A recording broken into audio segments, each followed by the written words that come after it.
Hola, a través de este video vamos a comprender los fundamentos de los grafos RDF. La unidad básica de un grafo RDF es una tripleta RDF. Una tripleta RDF permite describir hechos del mundo real de tal manera que sean procesables directamente por las máquinas. Una tripleta está formada por tres elementos. Sujeto es la entidad que se pretende describir.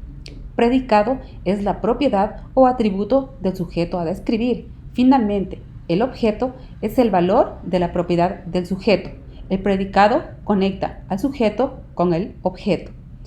Por ejemplo, para describir el hecho de que Osvaldo Guayasamín, personaje representativo del género expresionista latinoamericano, es ecuatoriano, o en otras palabras, que tiene como país de nacimiento a Ecuador, podríamos representarlo a través de un grafo de la siguiente manera.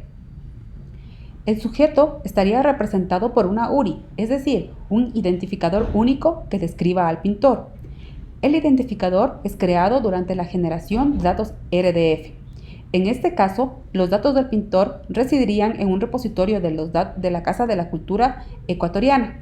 En la gráfica se representa por el prefijo CUE. El predicado es definido por algún vocabulario u ontología. En este caso, birthplace es una propiedad definida en la ontología de DBpedia cuyo prefijo es DBO. Finalmente, el objeto DBR Ecuador es el identificador del país Ecuador en DBpedia. DBR es el prefijo equivalente de este conjunto de datos. Si deseamos añadir otras propiedades del pintor para describir diferentes propiedades, vamos a reutilizar metadatos de diferentes vocabularios reconocidos. El prefijo de cada propiedad nos indica su origen.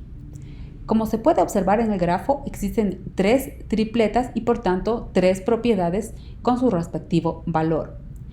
Para destacar una de las obras del autor, utilizamos la propiedad author de Dublin Core, prefijo DST. Como objeto de esta propiedad consta una de las obras destacadas del autor representados por la URI CUE Napalm. Para indicar el nombre del autor, reutilizamos el metadato name del estándar FOAP y el objeto es la cadena de texto correspondiente al nombre. Finalmente, indicamos el tipo de instancia al que corresponde el pintor. Para ello, reutilizamos el predicado type del vocabulario RDF para asociar al pintor a la clase person de FOA. En el grafo, a propósito, se han utilizado diferentes colores para distinguir diferentes elementos de un grafo. En azul se han identificado las instancias, es decir, elementos o individuos específicos que están siendo descritos en nuestro conjunto de datos. En este caso, Osvaldo Guayasamín y su obra Napalm.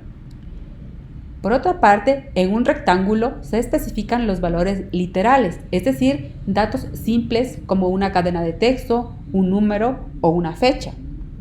Finalmente, una clase se diferencia en un círculo amarillo y corresponde a los elementos definidos en algún vocabulario y que representan a categorías de elementos que comparten características en común.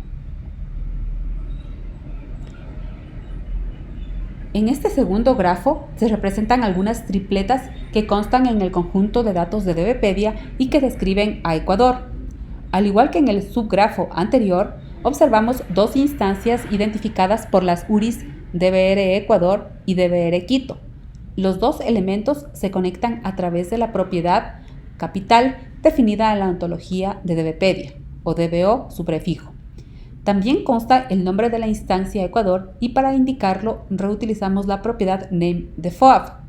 Finalmente, en la parte superior del grafo indicamos la clase a la que pertenece Ecuador a través de la propiedad type de RDF. Ahora, si nos fijamos en la forma como está representado el objeto, observamos que se utiliza un círculo para instancias y clases y un rectángulo para literales. El tipo de objeto de una tripleta nos da una idea del tipo de propiedad que estamos reutilizando. Cuando una propiedad conecta a dos círculos, es decir, a dos instancias o conceptos, hablamos de una propiedad de tipo relación. En el grafo que observamos existirían dos relaciones, RDF type y DBO capital. Finalmente, Si el conjunto de valores que puede tener la propiedad son valores literales, entonces estamos hablando de un atributo o de una propiedad de datos.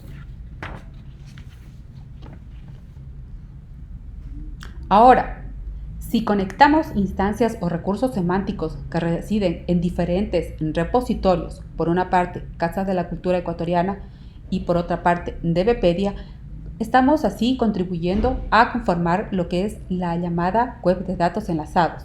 En este caso, conectamos al individuo que consta en el grafo de la Casa de la Cultura Ecuatoriana, a Osvaldo Guayasamín, con un individuo Ecuador que consta en DBpedia, reutilizando la propiedad birthplace definida en DBpedia. A través de lenguajes de consulta podemos consultar la web de datos enlazados como si se tratase de una base de datos distribuida. En este contexto, existen múltiples posibilidades de poder reutilizar y explotar datos enlazados con diferentes fines. Esta ha sido nuestra lección de hoy.